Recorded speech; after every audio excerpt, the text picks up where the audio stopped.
Singapore दक्षिण पूर्व Asia में स्थित एक छोटा लेकिन अत्यंत समृद्धि वाला देश है, जिसकी गिनती दुनिया के सबसे विकसित और साफ सुथरा देश में होती है। यह एक यूरोपीय राष्ट्र है जो मलेशिया में के दक्षिण में स्थित है और समुद्र के द्वारा इंडोनेशिया से जुड़ा हुआ है। सिंगापुर का कुल क्षेत्रफल मात्र लगभग 728 वर्ग किलोमीटर है, जो दिल्ली से भी छोटा है, लेकिन इसकी आर्थिक शक्ति और विश्व प्रभाव बहुत बड़ा है। सिंगापुर की आबादी लगभग 58 लाख है, जिसमें से चीनी, मलाई, भारतीय और अन्य जातियां शामिल है। यह बहुनस्ली और बहुसंस्कृति समाज का एक अद्भुत उदाहरण है, जहां सभी धर्मों और भाषाओं को सम्मान दिया जाता है। यहाँ की आधिकारिक भाषाएं अंग्रेजी, मंदारिनी, चीनी और मलाई और तमिल है, लेकिन अंग्रेजी प्रशासन, व्यापार और शिक्षा की प्रमुख भाषा है। सिंगापुर का इतिहास बताता है कि यह एक समय ब्रिटिश उपनिवेश था।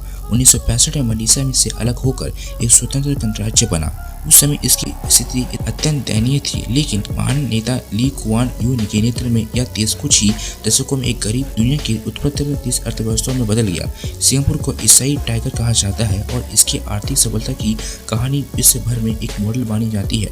यह देश आज एक प्रमुख वित्तीय केंद्र, विश्व व्यापार का हब और तकनीक का नौचारा अग्रणी बन चुका है।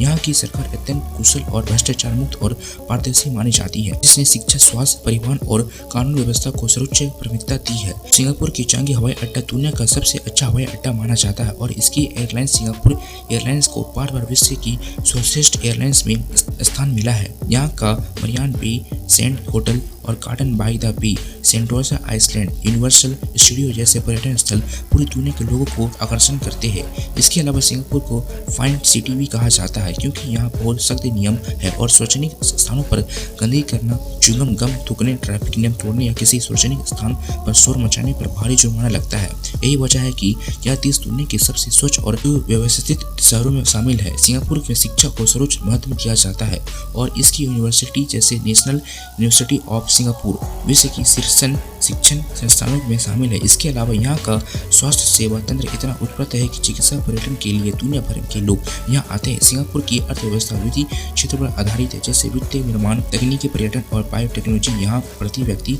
आय बहुत अधिक है और बेरोजगारी की दर बेहद कम है। सिंगापुर की मुद्रा सिंगापुर डॉलर है और इसकी स्थिरता अंतर्राष्ट्रीय स्तर पर सराही जाती है। देश की राजनीति में स्थिरता है और यहाँ की पीपल्स एक्शन पार्टी PAP कई दशकों में शासन कर रही है। सिंगापुर संयुक्त राष्ट्रीय विश्व व्यापार संगठन और अन्य प्रमुख अंतर्राष्ट्रीय संगठनों का सक्रिय सदस्य है और विश्व राजनीति में इसकी आवाज मानी जाती है। यहाँ के नागरिक को सशक्त बनाने के लिए डिजिटल इंडिया जैसे नीतियां पहले ही लागू हो चुकी है और सिंगापुर स्मार्ट नेशन के रूप में उभर रहा है, जहां internet of things, artificial intelligence और बिग डेटा जैसी तकनीकों का व्यापक उपयोग हो रहा है। सिंगापुर में महिला सशक्तिकरण और सामाजिक समानता और कानून के प्रति उच्च जागरूकता है। यह देश प्रकृति संसाधनों की कमी के बावजूद भी जल प्रबंधन और हरित विकास में भी मिसाल कायम करता है और जहाँ वर्षा जल संचयन और समुद्री जल को पीने योग्य बनाने की अत्याधुनिक तकनीकी अपनाई गई है।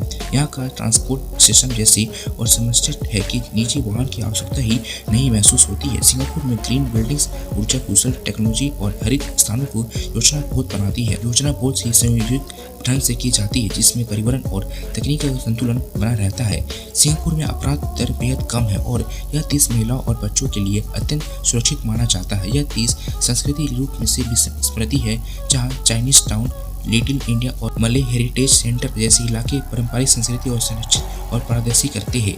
यहाँ हर साल Singapore food festivals, national T parade और दीपावली, चाइनीज न्यू ईयर आदि जैसे त्योहारों को पूरे उत्साह के साथ मनाया जाता है। कुल मिलाकर सिंगापुर इस बात का प्रमाण है कि एक छोटा देश भी अगर सही नीति, कठोर नियम, उच्च शिक्षा और तकनीक नौचार अपनाए तो वह विश्व मंच पर एक बड़ी शक्ति बन सकता है। यही कारण है कि सिंगापुर को आज विश्व भर में एक आदर्श और प्रेरणाकरण देश के रूप में देखा गया है।